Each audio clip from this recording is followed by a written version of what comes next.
वज्रपात की आशंका होने पर आपस में 100 फीट से अधिक की दूरी रखें। खेती से जुड़े कार्यों को तत्काल बंद कर दें। खुले में हो तो कान बंद कर उकड़ू बनकर बैठ जाएं। अपने पैर के नीचे कुचालक वस्तु जरूर रखें। बिहार राज्य आपदा प्रबंधन प्राधिकरण। ऐसे मौसम में आसमान में बादल देखो लगे गरजने। बच्चा पार्टी ई का मुंह बने गा रहे हो। श्यामलाल चाचा ने पेड़ की शरण ली। घायल हो जाओगे पेड़ पर गिरी अगर बिजली। तो सर छुपाने की जगह ना मिले तो क्या करे? सर छिपाने के लिए मजबूत जगह ढूंढो। कुछ ना अगर दिखे तो बन जाओ बन जाओ।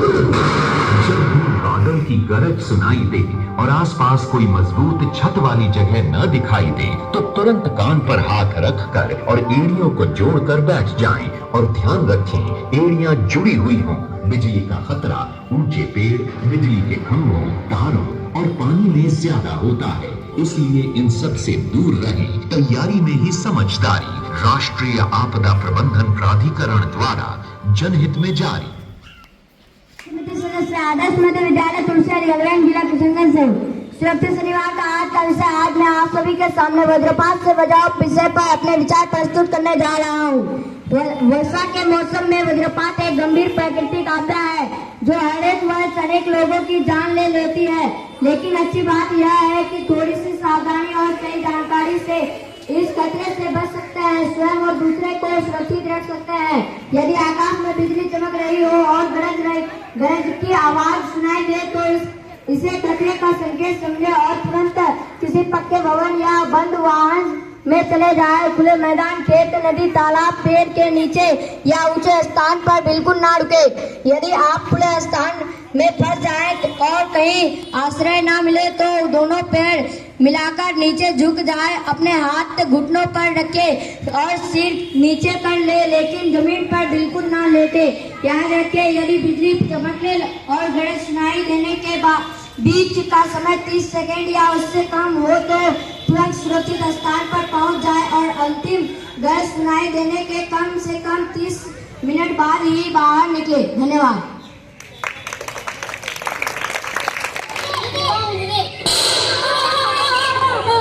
खेलते वक्त जैसे ही बादल की गरज सुनाई दे एक दूसरे से दूरी बनाते हुए ऐसे हाथ कान पर रखना है और पैरों को यूं मिलाते हुए उकड़ू बैठ जाना है ताकि तेज आवाज से कान बच सके और जमीन पर ऐसे बैठने से बिजली गिरने का खतरा कम हो सके।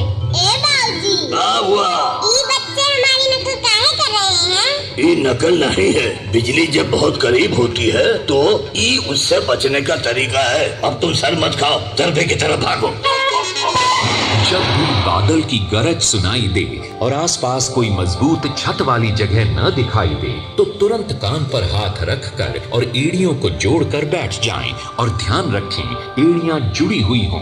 बिजली का खतरा ऊंचे पेड़, बिजली के खंभों, तारों और पानी में ज्यादा होता है, इसलिए इन सब से दूर रहें। तैयारी में ही समझदारी। प्रबंधन समिति सदस्य आदर्श मध्य विद्यालय तुलसिया गलवान जिला किशनगंज से हूँ। आज मैं वज्रपात से बचाव विषय पर अपने विचार व्यक्त करना चाहता हूँ। वर्षा के मौसम हमें खुशी देती है, लेकिन इसी मौसम में वज्रपात का खतरा भी बढ़ जाता है। हर वर्ष अनेक लोग केवल जानकारी के अभाव में इसी चपेट में आ जाते हैं, इसलिए हमें सावधान रहना और दूसरों को जागरूक करना चाहिए। जैसे ही बिजली चमके और बादलों की तेज गरजना सुनाई दे तुरंत सुरक्षित स्थान पर चले जाए। खुले मैदान, खेत, छत, पेड़ के नीचे, बिजली के खंभे के पास या पानी के आसपास कभी न रुके। यदि आप साइकिल या मोटरसाइकिल चला रहे हैं तो उसे रोककर किसी सुरक्षित पक्के भवन के आश्रय ले। घर के अंदर रहे तो खिड़कियां और दरवाजे से दूर रहे तथा बिजली के उपकरणों का उपयोग करने से बचे। मौसम सामान्य होने के बाद ही बाहर निकले। प्रिय साथियों, याद रखें कि सतर्कता ही सुरक्षा है। थोड़ी सी सावधानी हमारे जीवन को सुरक्षित रख सकती है। आइए हम यह संकल्प लें कि वज्रपात से बचाव के नियमों का पालन करेंगे और अपने परिवार तथा समाज को भी इससे प्रति जागरूक बनाएंगे। इन्हीं शब्दों के साथ मैं अपने वाणी को विराम देता हूँ। धन्यवाद। जय हिंद। वज्रपात से बचाव। बच्चों, वज्रपात के दौरान पेड़ों के नीचे न जाएं, छाता, धातु की वस्तु अपने साथ न रखें, गीले कपड़े में या पानी में खड़े। सावधानी ही सुरक्षा। आज सुरक्षित शनिवार से आज मैं वज्रपात से बचाव विषय पर अपना विचार प्रस्तुत करना चाहता हूँ। वर्षा का मौसम हमें हरियाली और खुशियाँ देते हैं, लेकिन इसी मौसम में वज्रपात का खतरा भी बढ़ जाता है। इसलिए हम हमेशा सतर्क और जागरूक रहना चाहिए। जैसे ही आकाश में बिजली चमके और बादलों की तेज गरजना सुनाई दे तो तुरंत किसी भी सुरक्षित पक्के भवन या बंद वाहन में चले जाएं। खुले मैदान, खेत, छत, पेड़ के नीचे, नदी, तालाब और बिजली के खंभों के पास कभी भी खड़ा ना रहे। यदि आप बाहर हो और कोई सुरक्षित स्थान ना मिले तो दोनों पैर मिलाकर नीचे झुक जाएं, अपने हाथ घुटनों पर रखें और सिर नीचे कर ले, लेकिन जमीन पर बिल्कुल ना लेटे। हमें मौसम विभाग द्वारा जारी चेतावनियों का पालन करना चाहिए और वज्रपात के समय अनावश्यक रूप से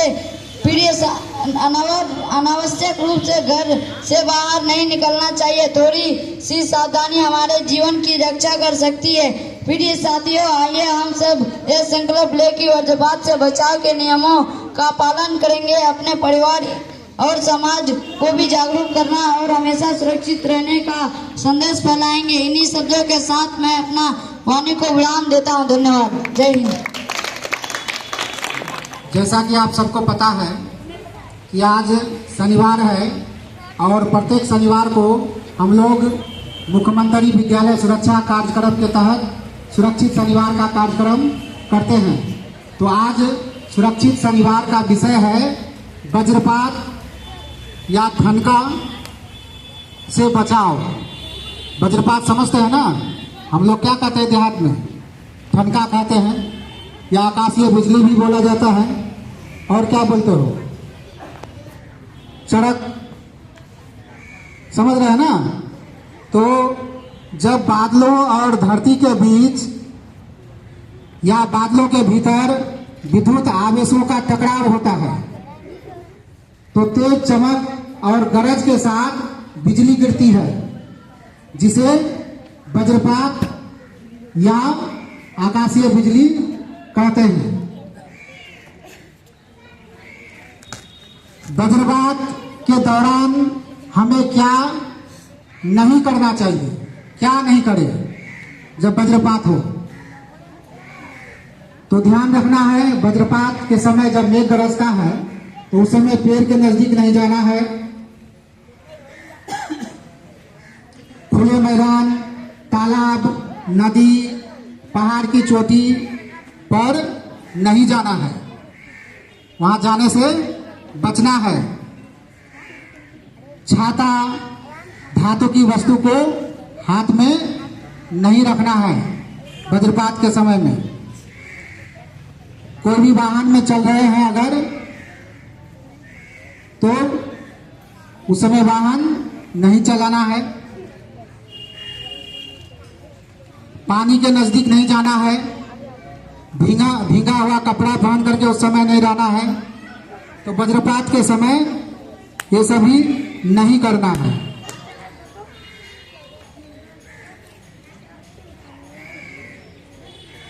तो क्या करना है वज्रपात के दौरान? वज्रपात जब मेघ गरजता है तो उस समय हमें क्या करना चाहिए? उस दौरान हम क्या करें? तो प्रयास करना है कि मजबूत पक्के के मकान में चले जाएं, मकान के अंदर रहें। खिड़की, दरवाजे और बिजली के उपकरणों से दूर रहना है। मोबाइल फोन या इलेक्ट्रॉनिक उपकरणों का उपयोग उस समय नहीं करना है। टीवी, कंप्यूटर, फ्रिज जैसे उपकरणों के प्लग को निकाल देना है। बिजली गिरने की आवाज सुनाई देते ही बाहर किसी को नहीं निकलना है। और मान लिए आप जो है कहीं खुले स्थान में हैं, कहीं छिपने का जगह नहीं है और मेघ गरज रहा है, वज्रपात होने का जो है संभावना है, तो आप लोग को एक मॉक ड्रिल अभी बताया गया। क्या करना है? दोनों पैर के एड़ी को सटा करके जो है उकड़ू मुकड़ू बैठ जाना है। जिस पोजीशन में आप लोग को दिखाया गया, मॉक ड्रिल कराया गया, उस तरह से बैठने से दोनों कान में हाथ रख करके दोनों एड़ी सटा करके बैठ जाना है। तो उस तरह से बैठने से क्या होता है, अगर बगल में वज्रपात होता भी है, करंट आपके पास आता भी है, तो वह जो है आपको करंट आएगा लेकिन ज्यादा प्रभाव नहीं डालेगा, जैसे आएगा तुरंत निकल जाएगा। लेकिन कोशिश करना है आप जो जिस जमीन में खड़े हुए हैं उसमें कोई चप्पल पहन के खड़े हो या लकड़ी पर खड़े हो या कोई भी सूखा पत्ता हो, प्लास्टिक हो, उस पर खड़े रहे। अर्थिंग आपको जमीन से नहीं आए, इसका ध्यान रखना है, ठीक है ना। ये मॉक ड्रिल कराने का वही मतलब था।